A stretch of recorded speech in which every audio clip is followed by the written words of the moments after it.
I don't like talking about this too much, but back in 1998, I was tasked to view the future of the U.S. up through 2050. In that section, I got that in the year 2020, the first major event was going to happen that was going to basically close down cities, close down schools, isolate people, have them where their communication was through electronic means, that it would start in 2020. And that by the year 2040, approximately 75% of the population would be dead.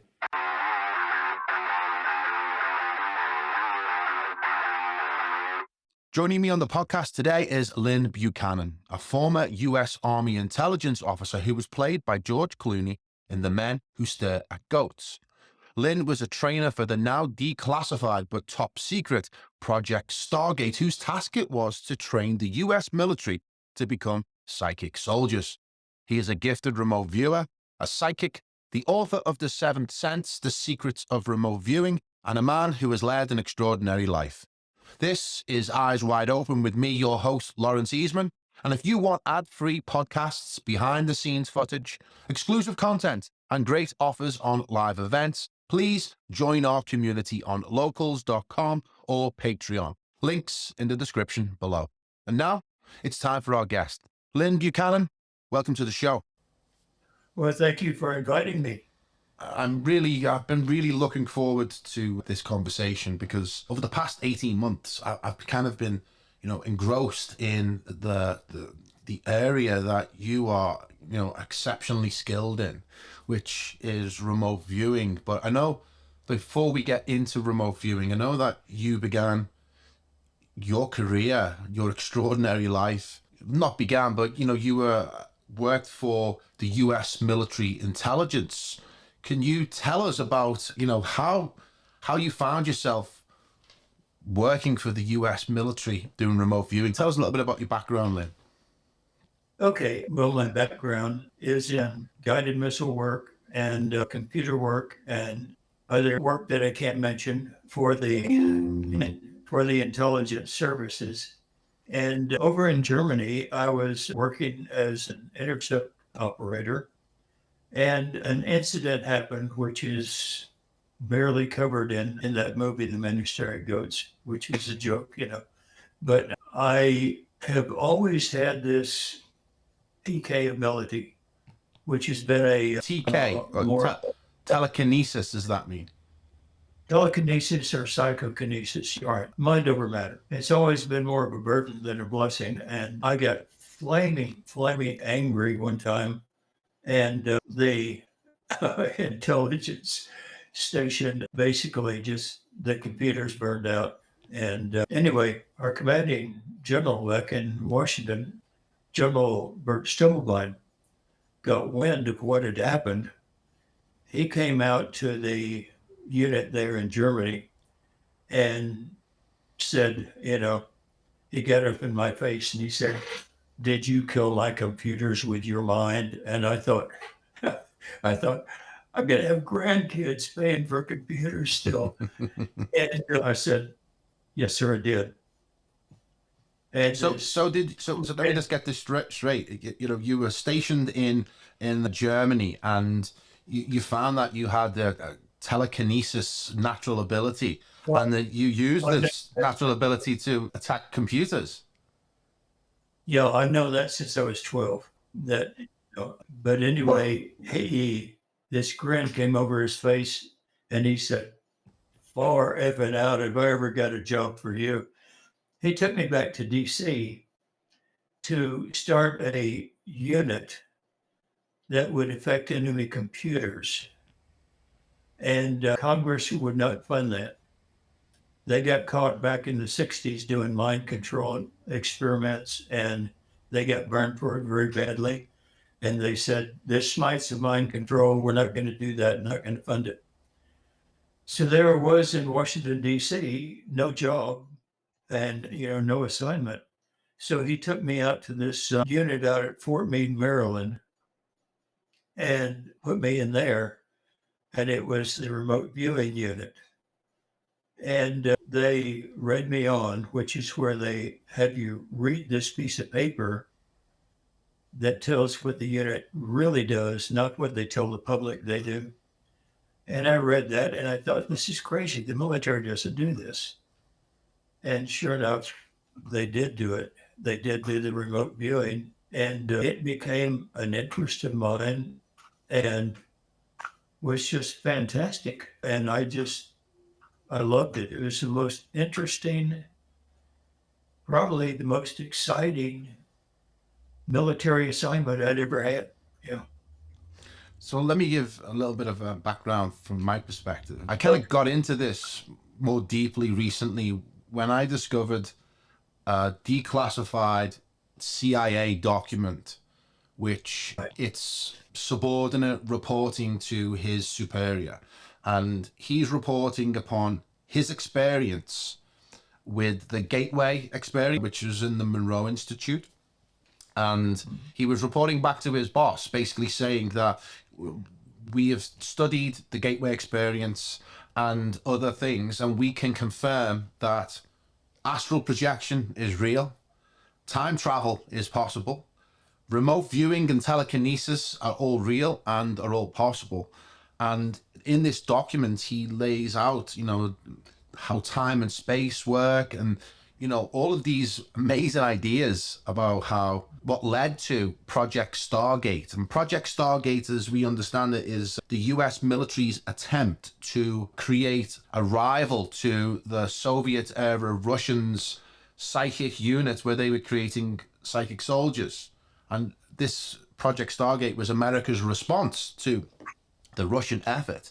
And that's where you were brought into that unit to learn remote viewing. Is that what that was? That's right. Yeah.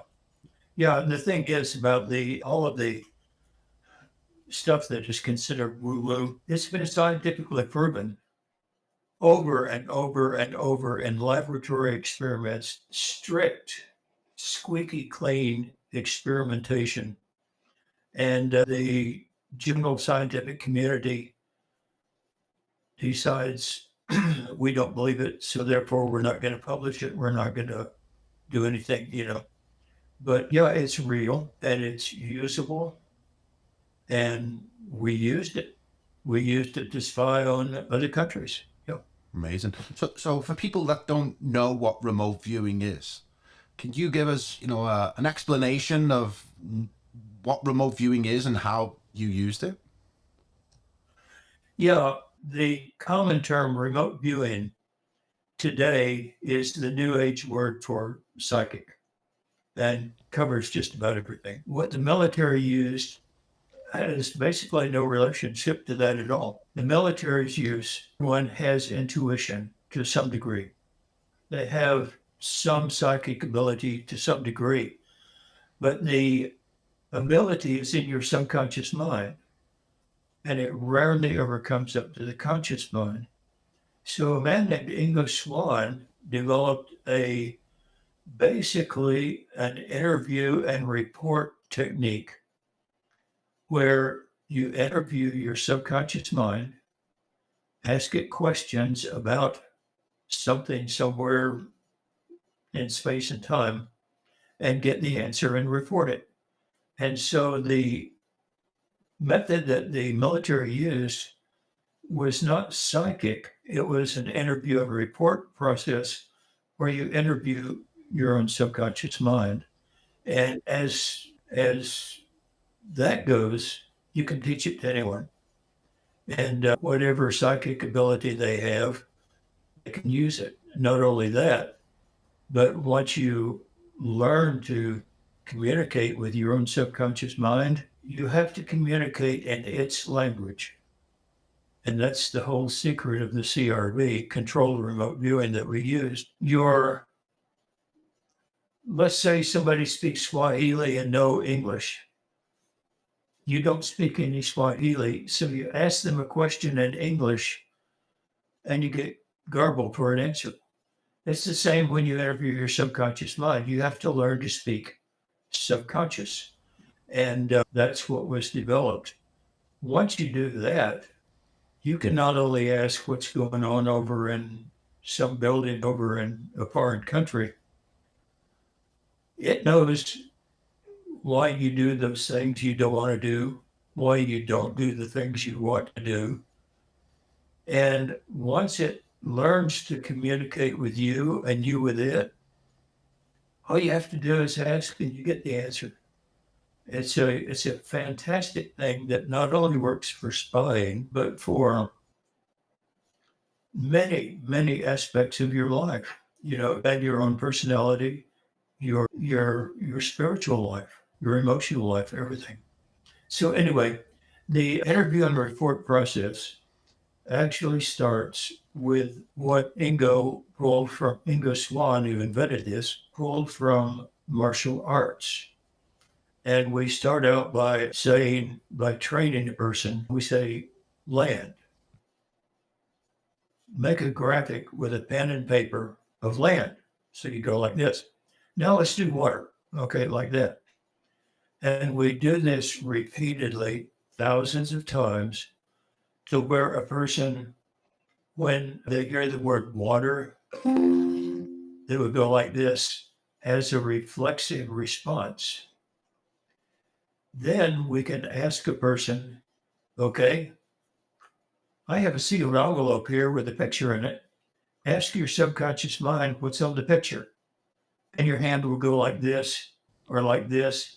And you said, I don't know what's in the picture, but I know there's water and I know there's land. You open the envelope and there it is, you know. And so by doing it this way, you learn to physically connect with your own subconscious mind. Then we go into the later stages where it gets more complex and more effective. And pretty soon, you get to where you can draw the floor plans of a building that you've never been to that's halfway around the world. You can find out what someone's plans and intentions are for the next day. You can help find missing children by describing their location. There was a film. I remember a film I watched when I was a child. It was starred Christopher Walken, and it was called The Dead Zone. Yeah, and his job was somebody that could, if he touched you, right, he could see the future or he could see events. And the police hired him, as somebody to help when people would go missing, and it was a horror film. I think it was, more like showing the bad sides of remote viewing rather than showing it as a positive. But it was, I'll always remember the film, yeah. And his role was to try and find dead people or people who had gone missing or bodies or, children. But that's true, isn't it? There are people who are hired by the police to this day. Oh, yeah. To find missing people. Yeah, this is called psychometry. It's one aspect of the remote viewing. And we have found that we can teach the border guards here, right on the Mexican border here, that we can teach the border guards here here comes the physical aspect again, the martial arts aspect. When a car comes through the checkpoint at the border, touch the car. You'll know whether there's a car or not. Wow. Yeah. Yeah. And yeah, you can do this. This is teachable to anyone. Do you think that everybody has these latent psychic abilities to be able to, transcend space and time, for the ability to see into the future, to see what's inside an envelope, which has nothing to do with time, does it? It's more about space. What are your thoughts on is this a suppressed human skill? Absolutely. And I have not so far met anyone who can't do this. Different people have different levels of ability, of course, just like any talent. And the hard to overcome is this thing that you've learned to not be psychic. Society, religion, everything else has just beaten this into you. You're psychic. You're going to hell, and it's not true. If, I'm a very devout Christian myself. And if God gives you a gift and you don't use it to help people, to me, that's the sin.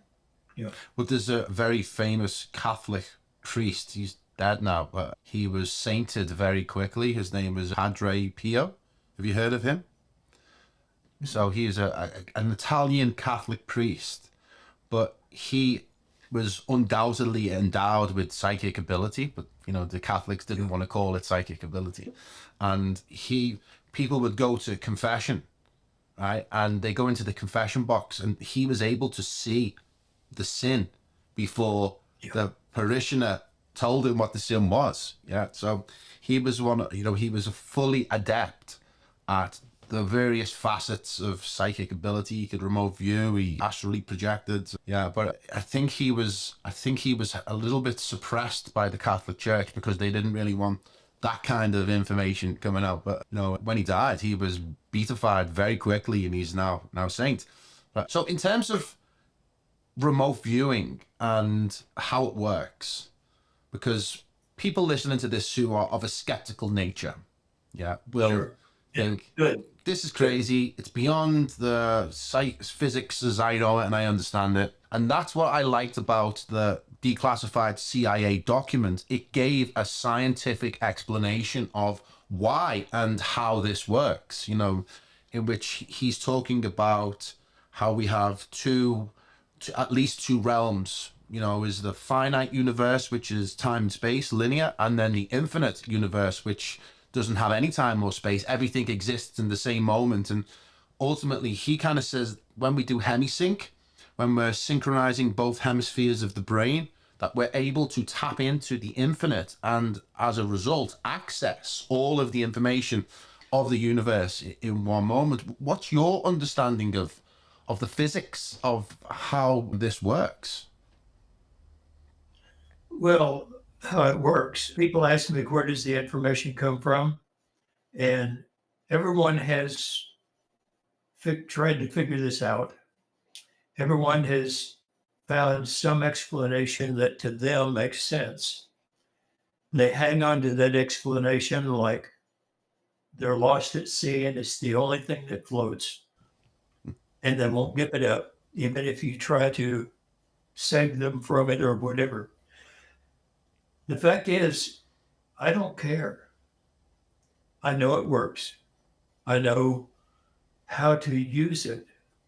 And I know how to use it to help bring soldiers back from being captured, how to bring missing kids home, how to find evidence for the police, how we're doing a lot of space exploration and research work and all that.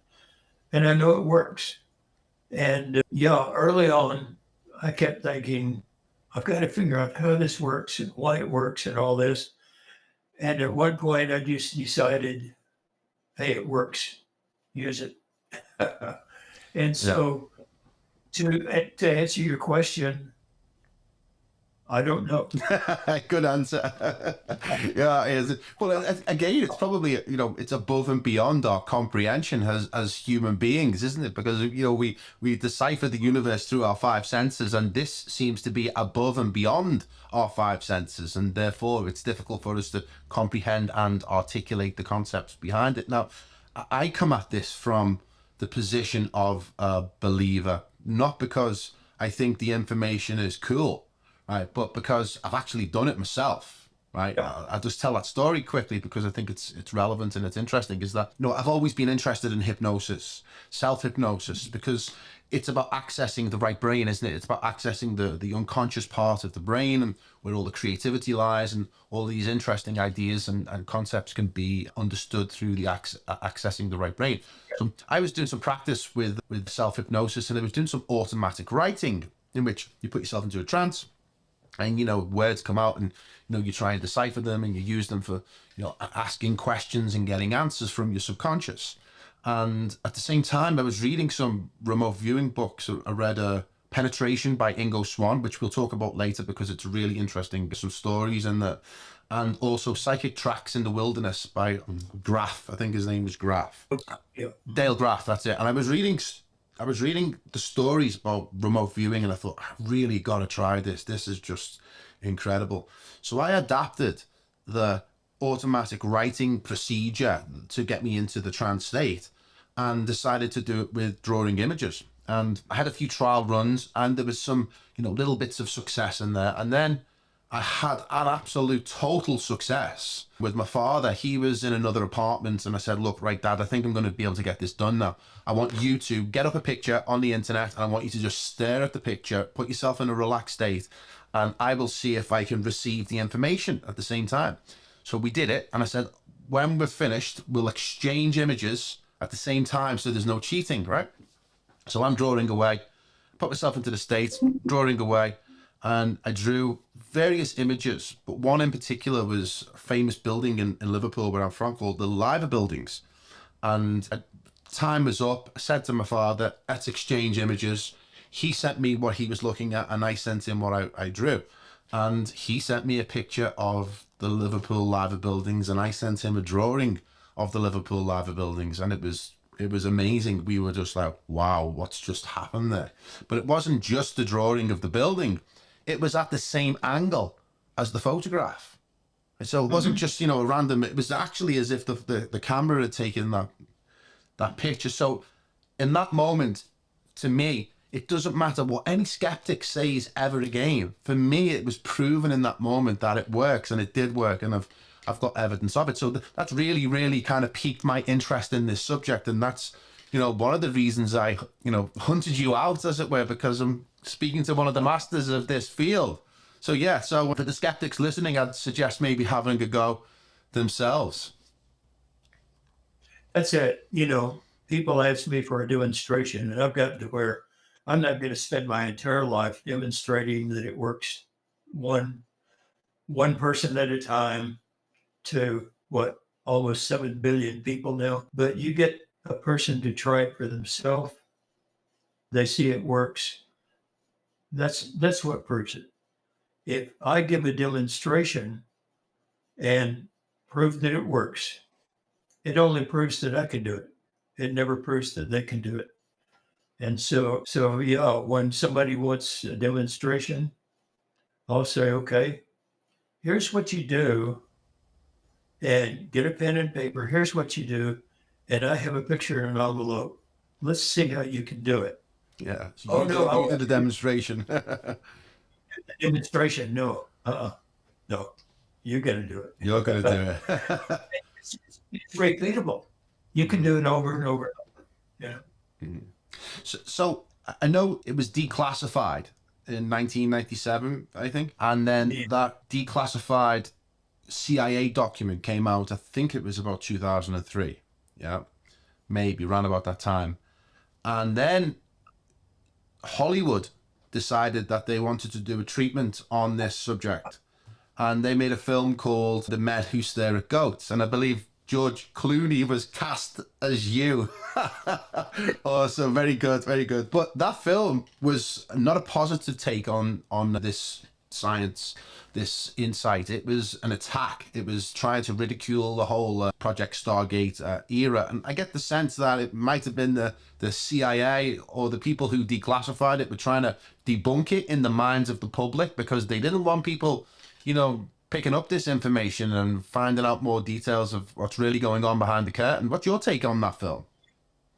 Actually, their technique has been to turn it out to the internet, which has completely destroyed it. Destroyed its reputation and all that, because you've got all these people who are doing that.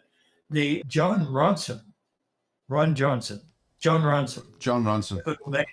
who made the Men Who Stare at Goats, is funded by the psychops, the professional debunkers, and so that's where the funding came from. And his job was to absolutely ridicule everything we did. They did some filming out here at White Sands, right near where I live, and they wouldn't let me on the set because they were ridiculing what we did. And we did a lot of funny stuff. I could have told him other funny things, make me. But when I watched the movie, I laughed all the way through it. It starts off by, you wouldn't believe how much of this that's in the movie is true.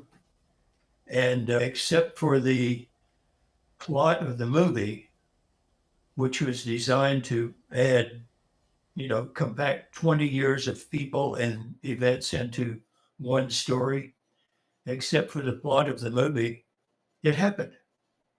Yeah, I didn't kill the goat. Okay. I didn't kill the goat. One other sergeant did. Yeah. And it's scarily easy, frighteningly easy. I would never teach it to anybody. So let's talk a little bit about Project Stargate then. Let's go a little bit into detail. So you were transferred from a unit in Germany to the remote viewing unit.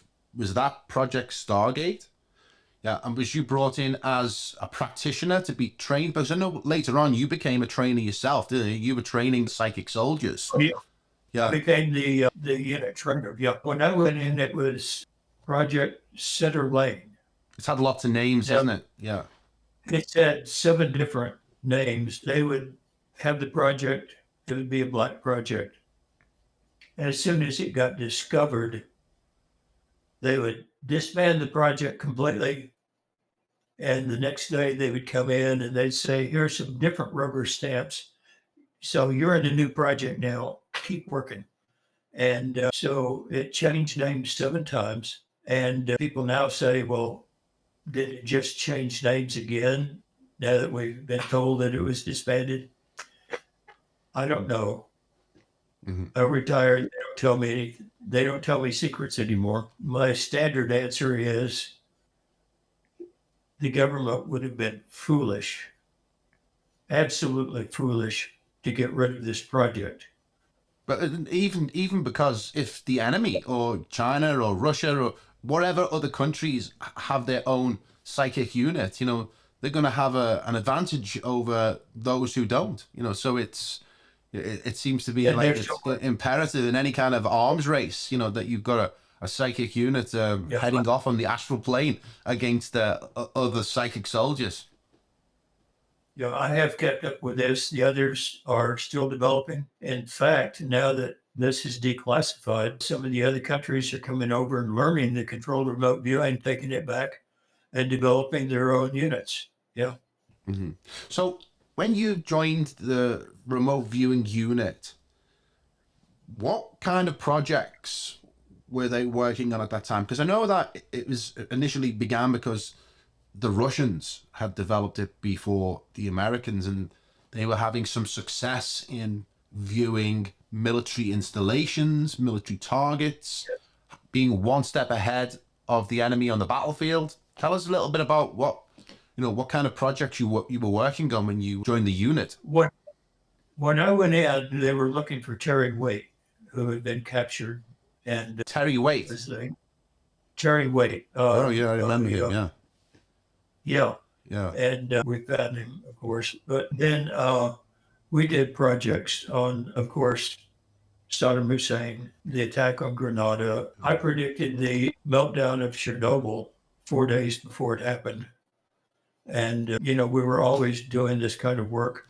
Anything of intelligence value we were doing. A lot of rescue of missing, captured soldiers. A lot of just intelligence on what the other countries are developing as far as weaponry, on their political decisions, on personal information, on their political leaders. Tell us about Hussein, because I spoke to Jason Georgiani. Jason Georgiani said to me in passing in a podcast that we did, you can watch that up there. He said that the remote viewing team, Project Stargate, was able to track Saddam Hussein and find him in his foxhole even when he was captured. I mean, I know you had some experience with Hussein. Tell me about that. Yeah, we tracked his plans and intentions every day. We tracked what he was doing. The man never stood a chance. We found where he was located and all that. There were many times when he could have been captured or whatever, but we turned our information in to the intelligence community overall, and for some reason that wasn't part of the plan. But we tracked him. Now the one where they found him in the foxhole, that was a public thing that happened. One of the non-military people who was not a controlled remote viewer got a group together and said, let's find out where he's going to be. Well, he's going to be in a hole hiding. Well, I could have told you he won't be at a front porch waiting to watch the troops come across the field. Of course he's going to be hiding, but they did say in a hole, and that's where they found him. And so the people that were in that group did a good job. They did not say where the hole was, which was what we could do. But that unit said, well, he will be in a hole hiding, and he was. Now, afterwards, we were often tasked with finding, and beforehand too, we were often tasked with finding his weapon stack, find what kind of weapons they were, what kind of plans he had for them, their exact location, and so on. But this group that did that as a civilian experiment, they were pretty good. They did a good job. It's like, why even bother having any privacy laws or any kind of like privacy action if the government have remote viewers who can access your head, and see what you're seeing, and all of your private things. Maybe it's, we all need to learn how to do this. So, the privacy becomes a secondary issue. We're all, we can all see everything. A lot of people get paranoid about this. The government's spying on me and all this. Well, it sounds like they are.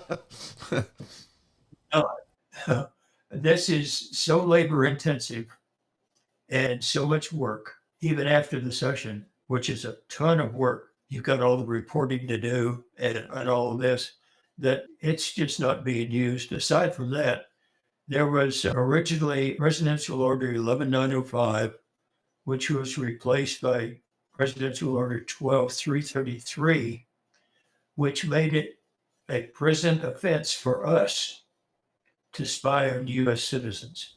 Using remote viewing. Using anything. Yeah. Basically, if with my clearance and my job, if I had seen you murder somebody and I reported it, I could go to jail for doing that. Yeah, without a warrant, without a citing warrant. Yeah. Well, because with my clearance, I could not report on you because you're a U.S. citizen. Oh, you're not. So, you said with Saddam Hussein, you were able to identify weapons caches, yeah? Or where they were. When you report that information, do you know, or do you report the exact coordinates, or is it a map? I mean, how does that information come to a viewer? What is it? Clear as day? Is it in numbers? Is it in words? Is it images? How is the viewer able to decode what's being viewed into something tangible that we can use in the real world? Many times it's trained physical responses. Sometimes it's images. Sometimes it's sounds, smells, anything like that. I know one of the hostage crises, they asked for a description of the location. I gave a description, and they said, well, that describes 20 places in the town we know this hostage is being held. And I said, yeah, but I smell, baked bread. I smell baked bread very strongly. They looked and they said, oh, this one is right near a bakery. And so, you get the information in several different ways. Your subconscious can give you information and allegories and symbols. This is what I say, you have to learn the way the subconscious talks and speaks to you. And many times it'll be in a physical response. You move your hand across a map. You can train yourself to feel on that map where something is. Now, there's different ways to do that. You can train like, okay, wherever the target is, there's a fire there. You feel across the map for heat.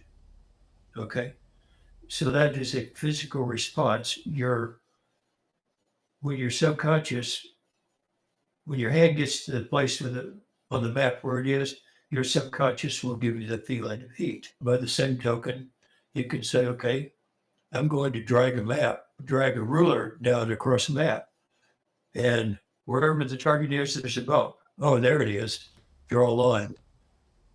Draw it across this way. Oh, there's the bump. Draw a line. X marks the spot. So, and there are all different kinds of ways that your subconscious can talk to you. And So being a viewer is not so much about seeing the images or feeling the images. It's more about a skilled viewer is how you interpret them. Being able to turn that into usable information rather than just a swirling kind of mess in your head. Right. How you report what your subconscious. Right, I see. Yeah. So when you're learning remote viewing, it's learning how to report what you find more than anything else? That's right. Yeah. And here's one of the things about remote viewing. If somebody wants to try this at home, my website is crviewer.com. And you go to free resources, and I have over 450 targets that are interesting targets. None of them are blood and guts, emotionally disturbing targets. And make one rule for yourself. Whatever I think about that target, I'm going to describe its color, its shape, its smell, its taste, its luminance, whatever, but I will not name it. One of the first things you learn in controlled remote viewing is forget nouns. The minute you say, oh, I'll bet it's a car. Because it's one of the things that I kind of read about remote viewing is that we don't see numbers or letters because, they're a human invention, as it were, and they're just abstract symbols. But, so they're not things that, because one of the questions is, well, why can't you win the lottery? Because, we don't see numbers, or viewers don't see numbers. Is that an accurate assessment? That's one reason. Yeah. Another is that people get more interested in the money than in the remote viewing. Yeah. And they don't do the remote viewing correctly. But there is a way that we have found to win the lottery, and it works. It's a different form of using remote viewing. You want me to explain it quickly? Yeah, of course. So this is about future viewing, is it? Rather than, what's happening in the future viewing. So whereas normal remote viewing is, in the here and now, this is a different technique. Yeah. This is basically time travel. More or less, yeah. Yeah. You need a friend to help you with this, okay? You get a friend and you have learned from your remote viewing that you're really good at taste, let's say, describing the taste of something. Okay, so you get a friend to get 10 different things: chocolate, Coca-Cola, beer, salt, vinegar, 10 different things that have totally different tastes. And they associate those tastes, each taste, with a number 0 through 9. Okay.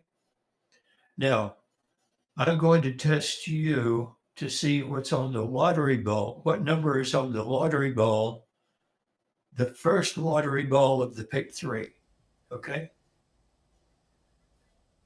Ignore the lottery. And tomorrow, I'm going to give you something to taste. If a 0 is on the ball, I'll give you some vinegar. If a 1 is on the ball, I'll give you some sugar. 2, I'll give you some salt or whatever. Now, you've learned to remote view. Ignore the lottery completely. Move to tomorrow and tell me what you taste. Oh, I taste salt. I know what number is going to be on the ball. It's going to be a 3. Mm-hmm. Right? And so by doing it, there's this called associative method of remote viewing. But once you learn to move in time and get a physical response, then I can set up these 10 different tastes.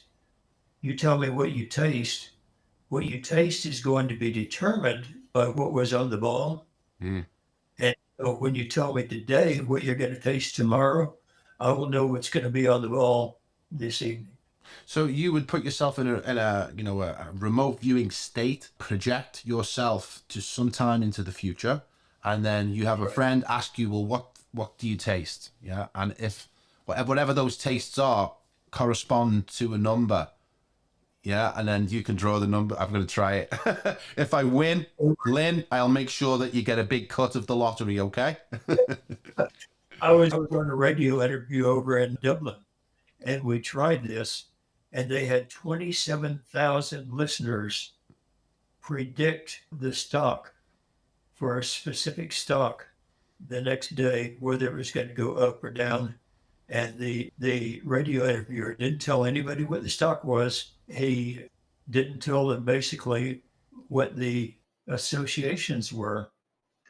But he came back the next day and said, 27,000 people predicted it. A majority of them predicted it. Significant majority predicted it correctly. Yeah.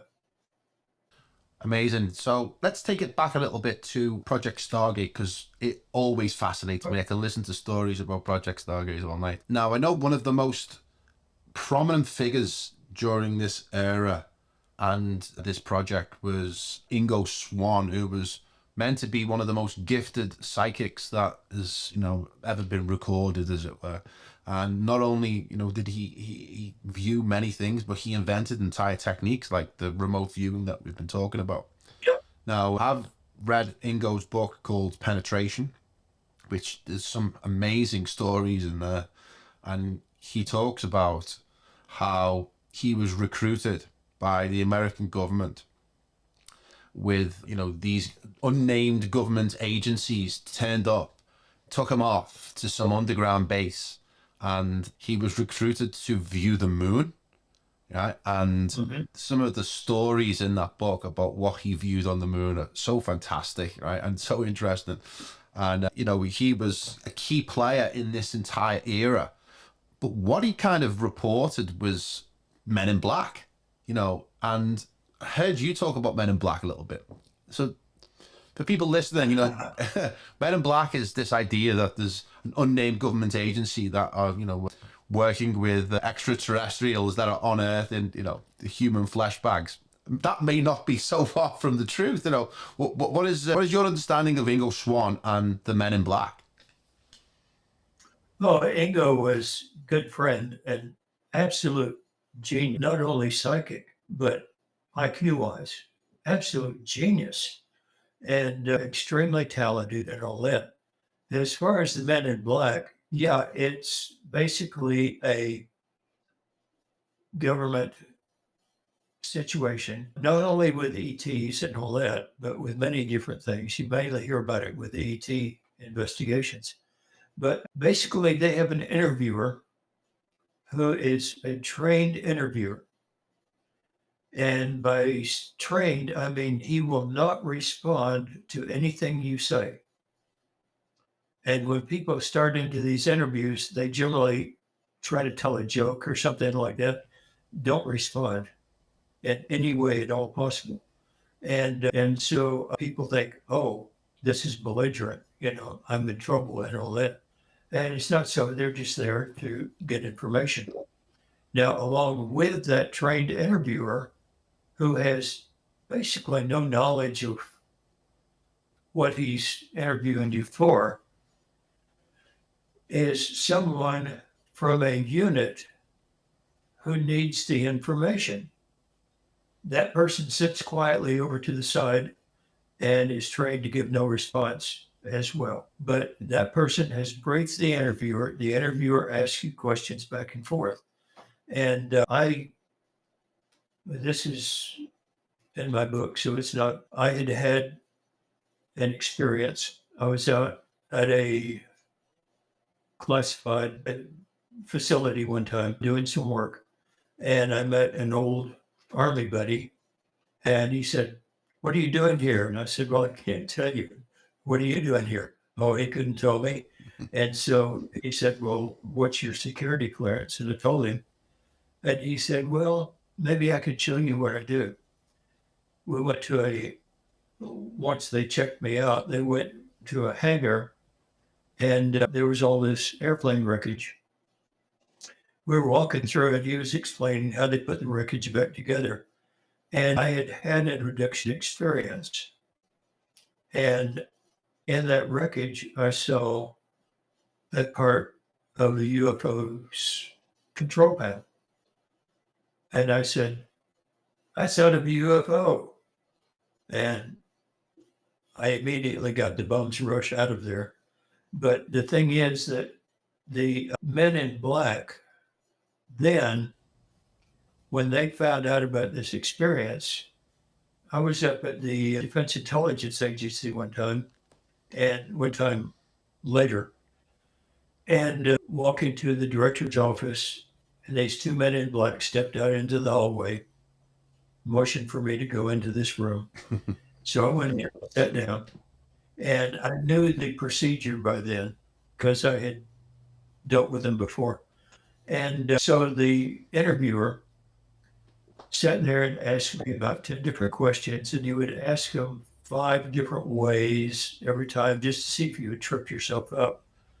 They were asking me about this control panel and how it worked. And when they said they were doing UFOs, I thought, oh, great. They're trying to see if somebody with my clearance is crazy, But they weren't. They were interested in this control panel. So he asked me a question about the third time. I re-explained it. The guy over to the left, who had been quiet, slapped his leg and he said, so that's it. And I realized right then, he's got one and doesn't know how to fly it. And so I looked back at the interviewer and I grinned really big. He didn't respond, but his ears just got beet red. You could tell steam should have been coming out of his ears. And within 20 seconds, they were gone. But So yeah, Men in Black are real? That this is a real thing then, yeah. Oh yeah, it's a real thing. Yeah. Yeah. And they're interviewers, they're just there to find information. Yeah. So Igno Swann, I mean, how long was he working with you and the Project Stargate? Because did he continue right up until the project was cancelled or so-called cancelled? No, his contract with the government got canceled the week before I got to the unit. Oh, wow. So I didn't get official training with Igno. I became his friend later, and we had long conversations and all that. So, we became friends. I learned a lot from him. Mm. But official training, when I came into the unit, was from his students who had already been trained. And there were about 5 of them there who had already been trained. They gave me the training. It was later that I met Igno, became friends with him, and learned that way. Recently in the news, Mikhail Gorbachev has just died. And I remember him well. He was the guy that ended communism in Russia, and the Cold War ended with him, and this war that the West was fighting with Russia, which went on for decades, he was the guy that brought it to an end. He's been given a state funeral in Russia, but there's a lot of Russians that regard him as, as a traitor because he, succumbed to the pressures of the West and basically lost the war. When we chatted earlier, you kind of mentioned Gorbachev, or I might have heard you talk about Gorbachev before. Was he one of the targets of Project Stargate? His plans and intentions, he was a nice guy. He was one of the best things Russia could have gotten. After he did all of that, he was just sort of run out of office and all that, which was one of the worst things that could have happened to Russia at the time. But we were doing that. We were tasked with leaders of different countries. Yeah. I won't go into details. But what theoretically, or hypothetically, what would be the mission to deal with foreign leaders? Would it be to see what they see, or would it be to try and influence them to change their plans? I mean, or is it all of those things? We were not supposed to ever do active mental work. Remote influencing is what it's called. We were there Remote to influencing. Well, just sorry to interrupt you. Could you just explain that a little bit? What remote influencing is? if I could get into my own subconscious mind, I could get into yours, right? And your subconscious is really what rules you. Your logical mind really doesn't. And so by getting into your subconscious, I can influence you to change your thinking, and that will change your activities. Okay. Now I say influence. It's not control. It's not mind control. It should be called remote persuasion, because you influence somebody that yeah, that makes sense and all that. The next day they've changed their mind again and all that. You have to do the remote influencing sometimes hundreds of times before you actually change a person, before you actually influence their activities. But we were forbidden to do that. Now, whether they've had a unit that would do that or not, I don't know. But we were there to collect intelligence only. And therefore, we looked for plans and intentions. We looked for the physical things like activities that were going on at a military base or something like that, and passing that up to analysts at the Defense Intelligence Agency. But the activities and the number of people there, the amount of food that's been ordered to feed the troops, you pass that up, and the Defense Intelligence Agency can analyze that and know what's going to be happening, knowing when something major is going to happen and all that. So, yeah, we were there to collect intelligence only. But I wouldn't put anything past the U.S. government or the U.S. military. Is all's fair in love and war, isn't it? As a military doctrine, if You don't have to say U.S. I know, but yeah, any countries, of course. it's all the same. But I say the US because it's the most military, it's the most advanced military in the world. So it's Uh, well, okay. Is that questionable as well as it? yeah, in certain ways, yeah. Yeah.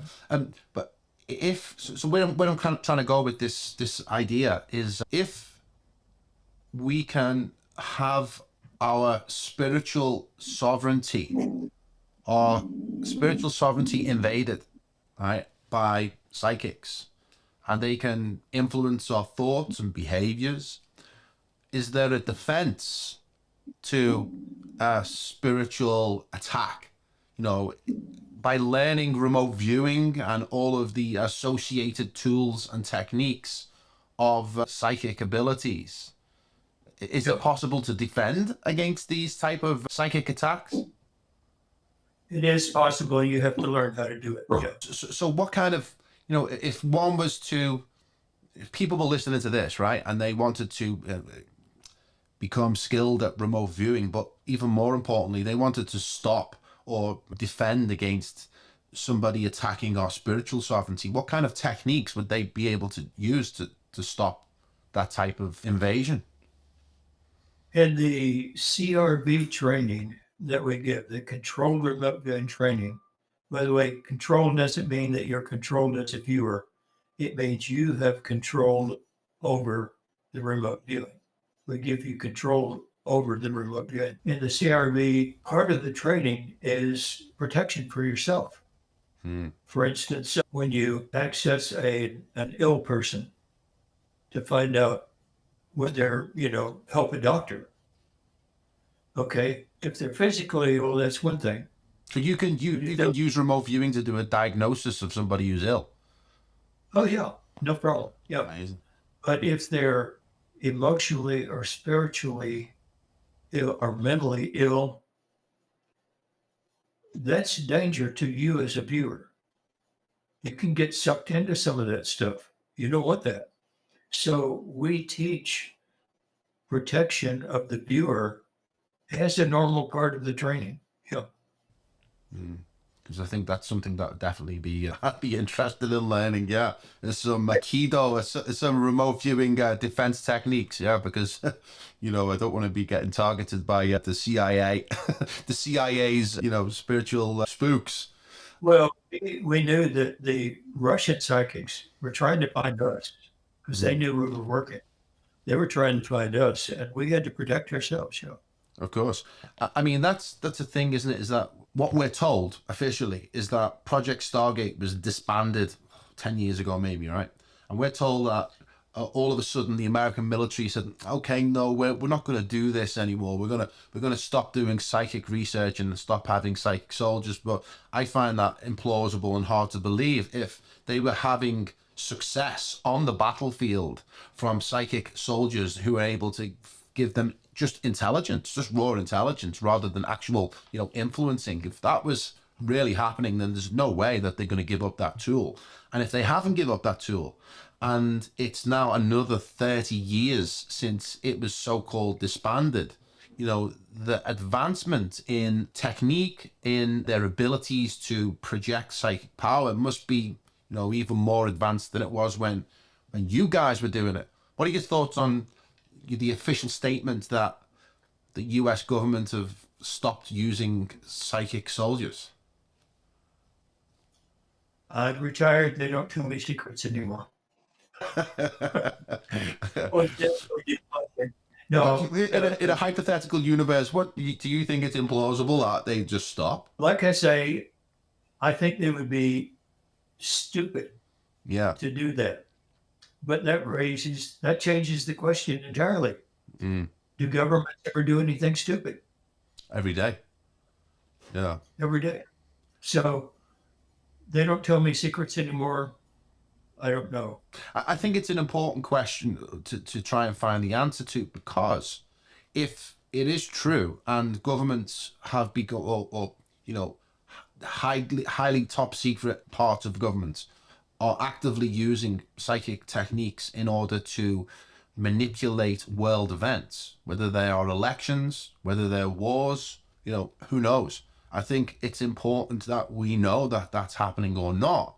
And we can have a conversation about the spiritual, religious, cultural, ethical implications of what that means for our civilization, for our society.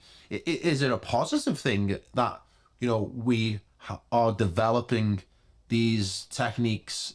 Is it something that is going to advance humanity? Because I've had this conversation with Jason Georgiani, in which right now we are at the threshold of, a complete transformation of civilization with the Great Reset and transhumanism, where the species is being taken off to AI, in which we're connected to this digital mainframe. But do we really need to go in that direction if we already have these abilities through, developing our psychic tools? I mean, tell me about, the ethical implications of what these discoveries mean. The ethical implications of it being declassified so that it's turned out to the public is one thing.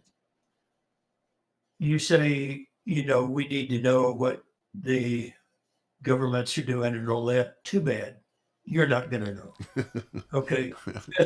You're not going to know. But once it's turned out to the public like this, there are tremendous emotional, spiritual, ethical things that are being learned, and the controlled remote viewing and the remote viewing in general, I think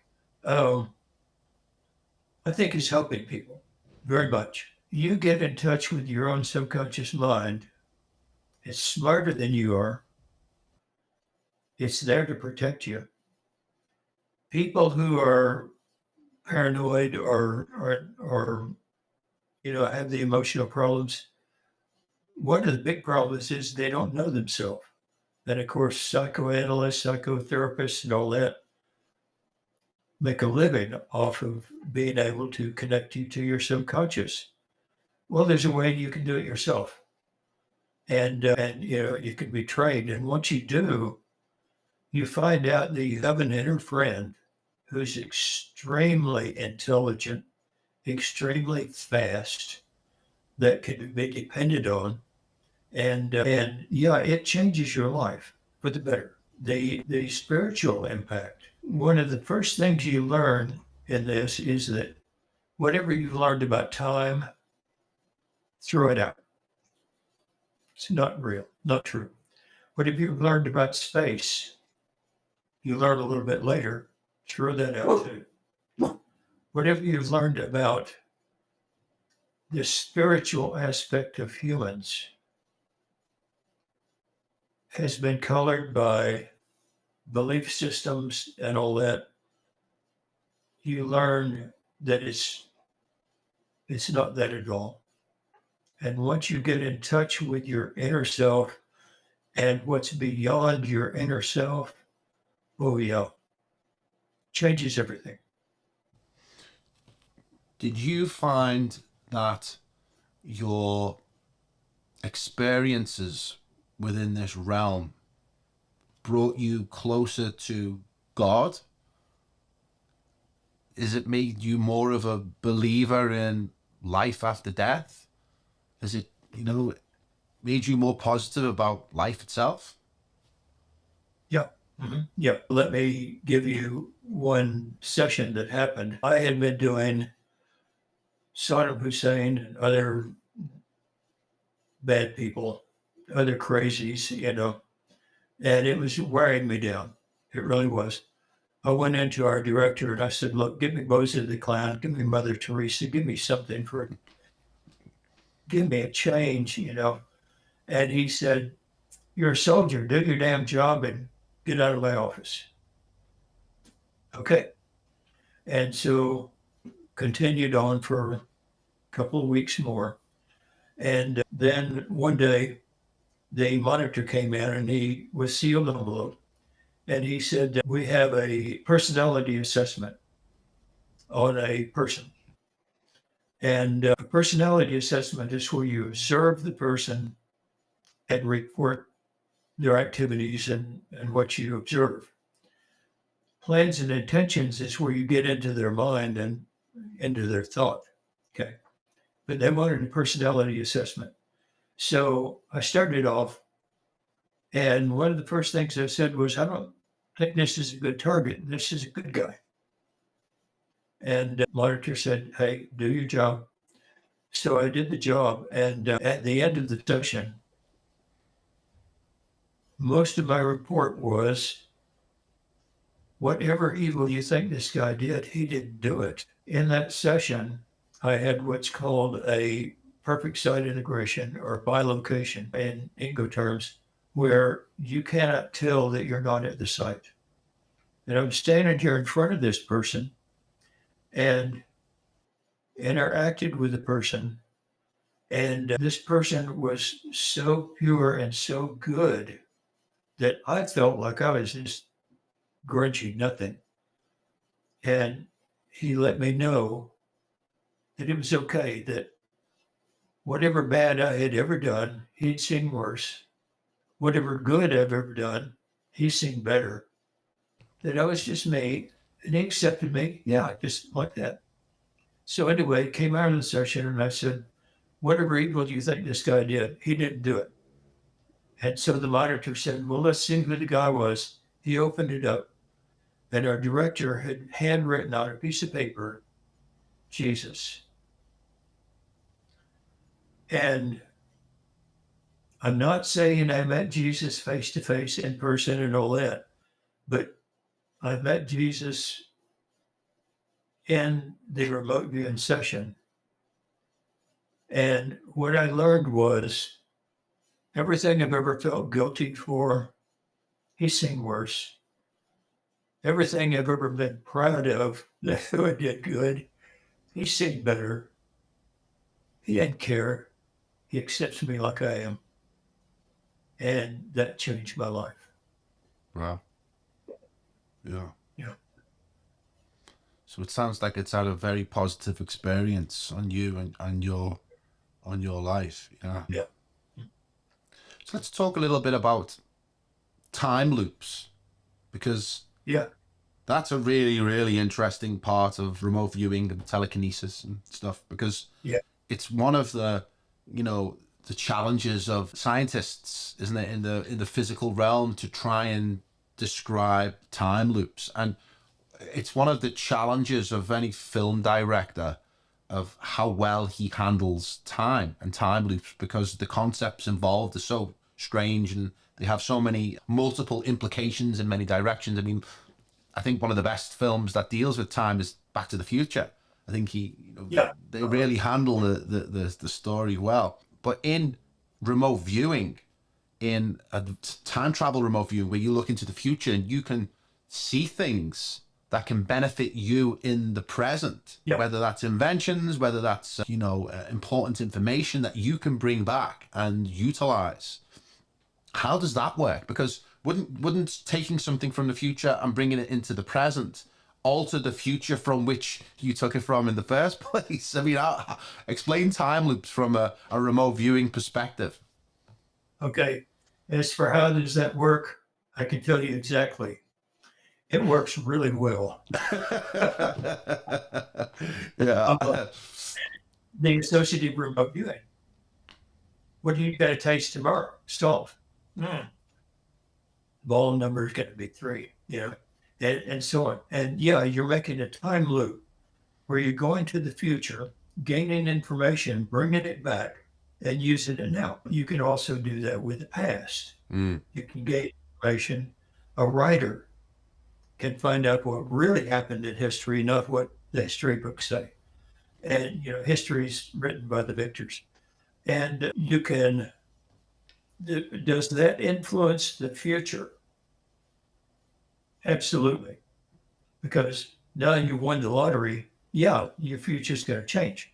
Right. Okay. The guys you still, when you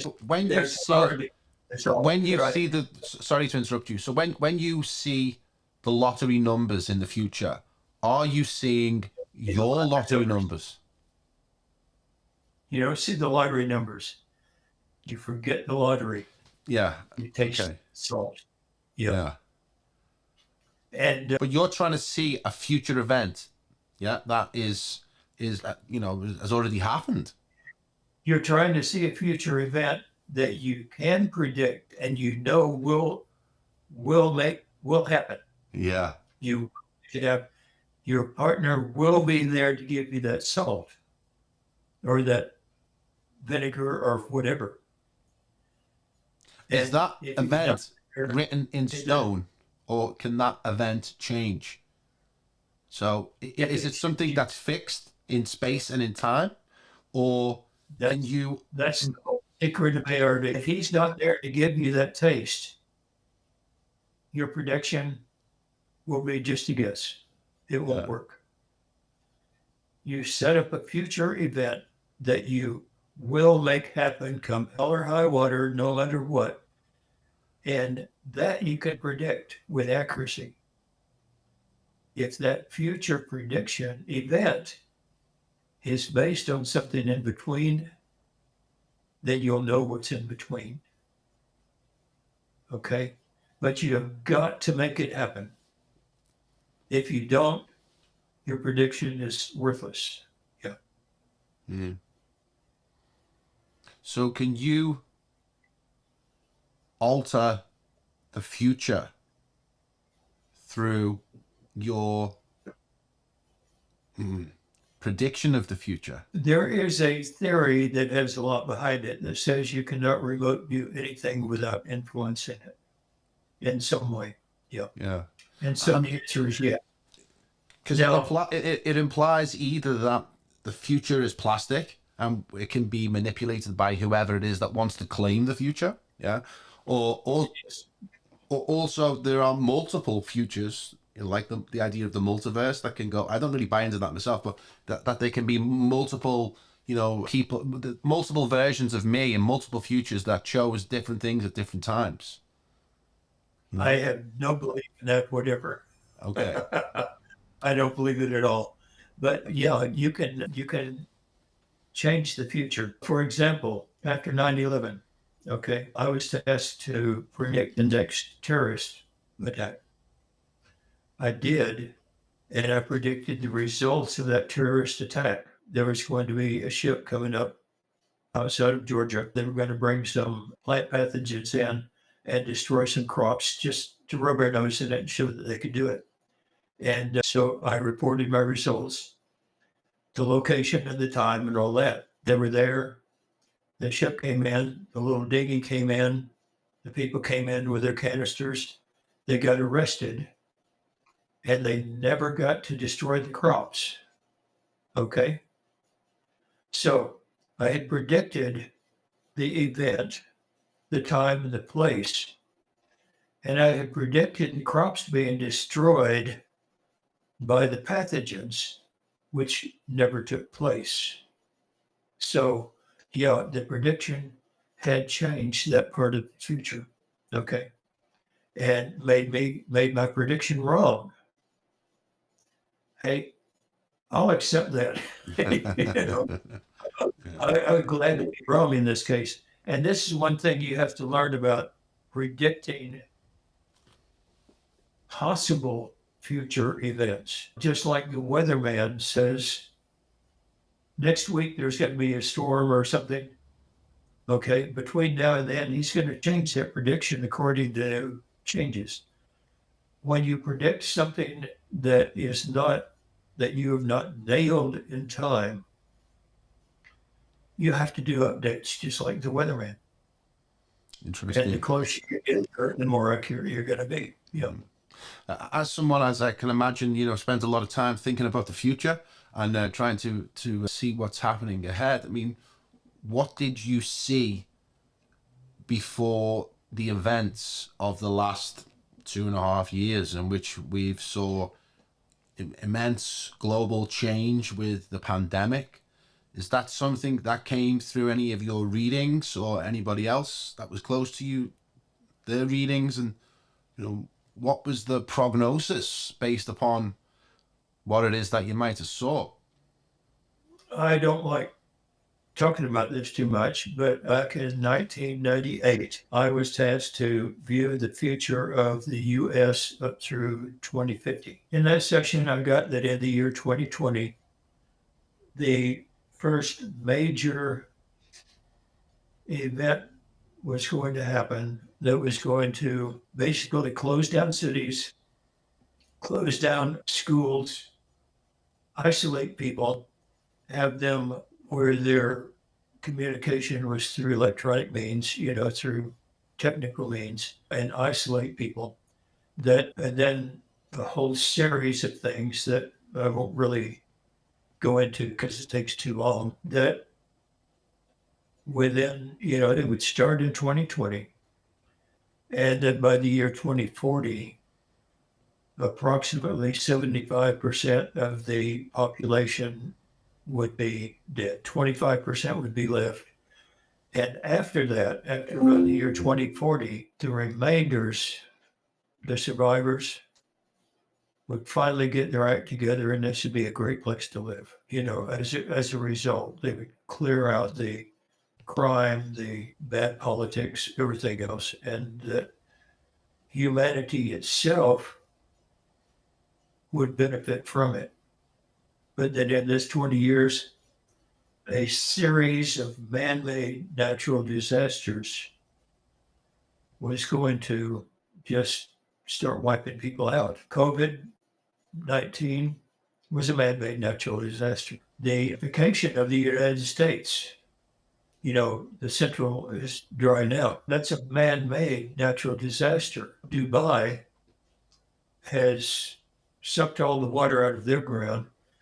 For the past 20 years or so, they've been sucking the water out of Arizona at 3,000 gallons an hour to grow crops. Those crops contain the water that's then shipped over to Dubai and to whoever they sell it to.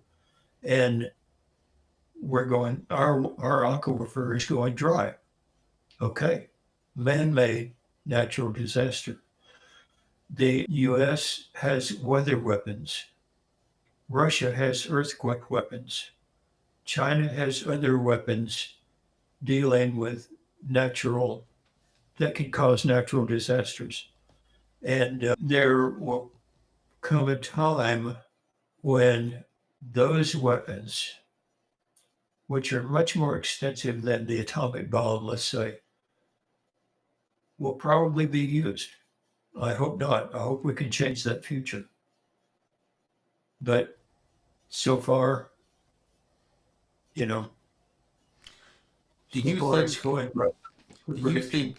Do you think that remote viewing and all of the associated tools and techniques that brings with it is an essential thing for people to learn? Do you think that we should all be doing this? Because, if we can change the future through the power of our mind, and collectively Yep. we come together to think about making a better future, isn't it beneficial that we, all have these skills? Because it seems to me that the government, or the powers that be, or the elite, or whatever we want to call them, it seems to me that they have the power to manipulate our future, our present reality, because they have skills that we don't. And generally speaking, the public is ignorant of what the hell's going on. Do you think it's something right. that, Giorgiani, again, I know what to keep talking about him, but he deals with this as well, and he's a fan of yours. He put me on to you, and he talks Yeah, about when he was here visiting, yeah, we ah, talked about it. Yeah. because he says that the two big revolutions, one was scientific revolution and Darwinism, and he said the one revolution that will change the world completely is the psychic revolution, the revolution where humanity relearns Yeah. these latent, dormant skills that we're born with, that have atrophied through lack of use. And that, if we want to bring a better world, then this is one of the ways that we can do it. I'm keeping my fingers crossed. Yeah. Uh, Well, that's what you've been doing, isn't it? That's what you've been doing for the last, well, at least since it was declassified. You're a trainer of the public now. So tell us, as we wind up the podcast, tell us about, what it is you do, your training facility, how people can get involved. Tell us about what it is that oh, you train people in.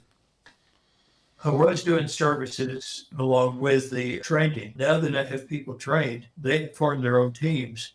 I know which teams are valid and good. And now I'm trying to get books written. I'm 83 years old. At best, Queen Mom died at I've got Yeah. 13, 16 more years. And so I have started I bought an 122 acre place out here in the wilderness. Wow. Where we could do training and all that. So anyway, I'm doing all this stuff to get my legacy going and do the best I can personally for the world before I leave it. And as far as the services go, I now have students who have their own teams who I pass these requests for services to. I still do the training, but now I do it online. And I have a basic course that's 160 plus videos. I have an intermediate course. I'm coming up with an advanced course, a medical applications course, police applications courses, all of these courses, trying to get those on the videos. And so my day is morning to night. But I'm teaching now over the internet with videos, and we have weekly webinars for the students. So that's where I've changed my focus to. And if people watching this are intrigued and they've never heard about remote viewing before, and this has turned their curiosity on, and they want to go deeper and they want to try it out, I mean, what would be your advice to somebody who's never tried remote viewing before and they want to? What's the easiest way to get in this? Because I think what it is that you want to get quick results so that you go, Yeah. okay, this is interesting, this works, I want to develop it further. How would you advise a Yeah. complete beginner to get turned on to remote viewing? Okay, there are a lot of psychic tests out there on the internet. that they say, you know, we'll pick a random target and all that. They don't. They pick a pseudo-randomly generated target. And they're good entertainment, actually. If you go to my website, and there are a lot of other websites, by the way, that do this, I have 450 plus targets on there. And you bring it up, and it will tell you something like the target is an activity, describe the target. Doesn't show you what it is, doesn't show you anything about it. No information. And then you sit down and you describe what you think the activity is. Do you have to put yourself in a kind of a state of any type, or just sit there and just think of it?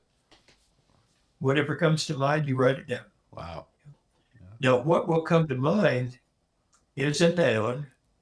Oh, I'm seeing a basketball game, you know? And so you write running back and forth and you know, indoors, running back and forth and all that. And you see the feedback, and it's not a basketball game at all.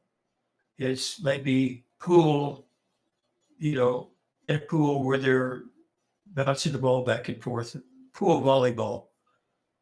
And yet you are wrong in your noun. But is it indoors?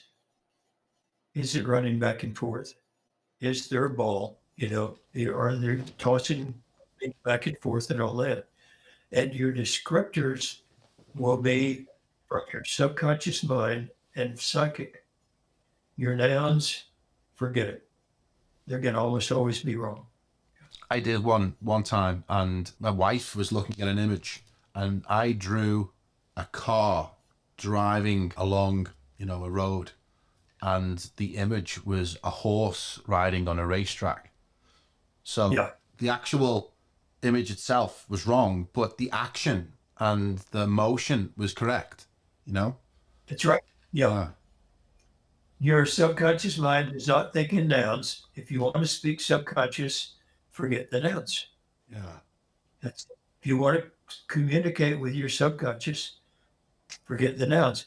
We tell psychotherapists, don't ask people what, ask them to describe. And we have many psychotherapists, psychiatrists, and all that who are now employing the rules of CRB into their practice of dealing with their patients. They get to their patient's subconscious mind directly, and they're having great success. Yeah. So go on your website and remind us again what the website's called. I'll put a link in the description anyway. What's the website? CRBIEWER, crviewer.com. So someone can go to there, find the target, sit, meditate on what it is that's coming through, and how would they... The number, it gives you the number for a target. The number. And you click on that number, or it actually gives you a date, because I've done whatever Wednesday. Yeah. And it gives you a date. You click on that, it will give you the number for the target, but not show you the target. And the target could be a location, it could be an object, it could be whatever. Yeah. And I'm not going to tell you what it is. Yeah. Yeah. But it will say, you know, describe the activity, or describe the location, or just something that's man-made there, you know. And so then you do your stuff, write it out. As a drawing, or as words? Words, drawing, whatever you do. Get the physical act in there of getting it onto paper. Then go back to the website, click on that same date again. There's a button that says feedback. You touch your feedback, you see what the picture is. There's a full explanation in text and pictures of the target, and you judge your descriptors by the feedback. So you match the answer basically on the site. And I can guarantee you go down through your descriptors and you find a noun, it's probably going to be wrong. Yeah. But your descriptors, your colors, your smells, your taste, your sizes, shapes, feelings. Yeah. Cool. I'm going to go and do that when we finish this podcast for sure. Yeah. That's it. So just to wrap up, I know you've written a book called The Seventh Sense. Do you want to tell us? I've bought it. I've started it. Unfortunately, I was unable to read it in time for the podcast, but when I speak to you again, we will definitely talk about the book. Tell us a little bit about the book, why people should go and buy it. Basically, it's my time in the recounting of my time in the unit. A lot of the work that we did, there are appendices back in the back that explain the control remote viewing to you and the basics of how to do it. The book is basically just that. It's sort of a history of my time in the unit, what we did. I turned it into Simon & Schuster, and it had another 125 pages of all the laws, regulations, everything that we did as a unit and restrictions that we had. And they cut it out and they said, oh, this kind of junk is just entertainment for new agers anyway. But I had no control over the book. But the book is about my time in the unit, what we did, and then the appendices sort of brief training on how to do it yourself. Yeah. Okay, well, it's been an absolute pleasure chatting to you, Lynn. I think the work you're doing is just incredible, and it really, really fascinates me. And I'm thankful for the opportunity to be able to chat to you about it. And I'm going to go and practice my remote viewing and see if I can go win the lottery. You'll get the call if I do. Have you got any last words that you'd like to leave our audience with? Just the warning that 99% of the stuff you find out about remote viewing on the internet is garbage. Like I say, the way the U.S. government went out to destroy the remote viewing is by turning it over to the internet, by turning it over to the public. But the controlled remote viewing is the military method, and that's really what you want to look for. Just be careful. And before you put your money down on any training at all, mine included, make sure it's what you want. Yeah. Okay, well, Lynn Buchanan, thanks so much. And I look forward to the next time we can speak. Thanks for coming on the show. Really enjoyed this. Thank you very much.